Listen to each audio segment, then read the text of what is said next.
সরকার ডিজেলের দাম লিটার প্রতি কয়েক দফা কমালেও ভাড়া কমানোর কোনো উদ্যোগ বিআরটিএ বা প্রশাসন গ্রহণ করেনি।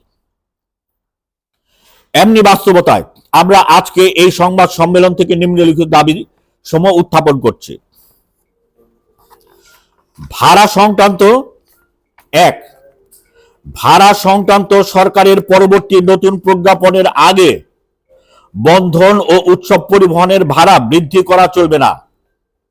দুই, ঢাকা নারায়ণগঞ্জ রুটে বিআরটিসি নন এসি বাসের সংখ্যা দ্রুত বৃদ্ধি করতে হবে এবং বিআরটিসির অন্তত 25টি এসি বাস 60 টাকা ভাড়ায় ঢাকা নারায়ণগঞ্জ রুটে চালু করতে হবে। তিন, বর্তমানে এই রুটে চলমান এসি বাস ঢাকা নগর পরিবহনের ভাড়া দ্রুত কমিয়ে 70 টাকা নির্ধারণ করতে হবে।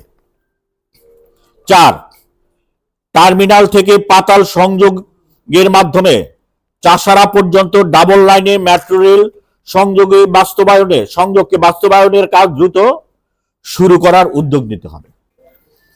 আমাদের কঠোরতর পদক্ষেপ গ্রহণের সিদ্ধান্ত আমরা গ্রহণ করেছিলাম, কিন্তু জেলা প্রশাসক গতকাল তার সেই সিদ্ধান্ত স্থগিত ঘোষণার পরিপ্রেক্ষিতে আমরা আজকে সম্মেলনে সেই জায়গা থেকে সরে এসে আজকে আমরা যে ধারণাপত্রটি উপস্থাপন করলাম, তারা বিভিন্ন জেলার জমিদার।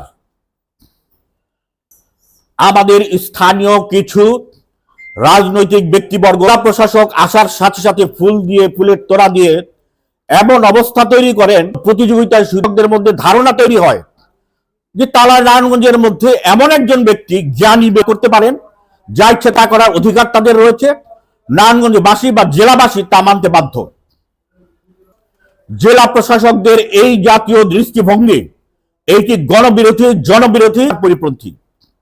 আমরা আমলাদের সবসময় দেখেছি যে কিভাবে তারা দুর্নীতি করেন। যে কানাডাতে যেই বেগম পাড়া তৈরি হয়েছে এর অধিকার আমরা আজকে পরিবর্তিত বাস্তবতায় আমরা বলতে চাই। আজকের এই সম্মেলন থেকে আমরা স্বচ্ছতা যেমন দাবি করি, রাজনীতিবিদদের জন্য, বিভিন্ন পেশায় নিয়োজিত তাদের জন্য, পাশাপাশি জেলা প্রশাসক, পুলিশ প্রশাসনে যারা রয়েছেন তাদের স্বচ্ছতা অবশ্যই বাস্তবায়ন করতে হবে। এখানে সেইটি বাস্তবায়নের মধ্য দিয়ে আমাদের সমাজ সঠিক পথে অগ্রসর হবে। স্পষ্ট বলতে চাই যে আপনারা নারায়ণগঞ্জে যাচ্ছি তাই করে ফেলবেন, আপনার এই দৃষ্টিভঙ্গি পরিবর্তন করেন। আমরা কিন্তু এই শামীম ওসমানদের বর্বরতা, জাহিলিয়াতি আমরা মোকাবিলা করেছি। নতুন করে আবার যারা গডফাদার হতে চাচ্ছেন, মাফিয়াতন্ত্র প্রতিষ্ঠা করতে চাচ্ছেন, আবার আপনার গলাবাজি করেন, চাঁদা কোথাও হচ্ছে না, কোথাও নিচ্ছে না। আমরা নারায়ণগঞ্জে বাস করি, আমরা জানি কোথায় কিভাবে চাঁদাবাজি হচ্ছে।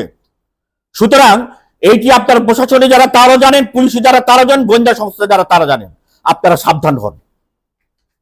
আপনারা মনে করবেন না যে আপনারা যাচ্ছে তাই সেখানে করে ফেলবেন। শামীম ওসমান নাই, গডফাদার নাই, সুতরাং আপনারা যাচ্ছে তাই আপনার সেখানে নতুন করে তৈরি করবেন, সেই সুযোগ আপনারা সেখানে পাবেন না। এবং আমরা আজকে সংবাদ সম্মেলন থেকে সেই কথাই দৃঢ়তার সাথে আমরা ঘোষণা করছি। সকল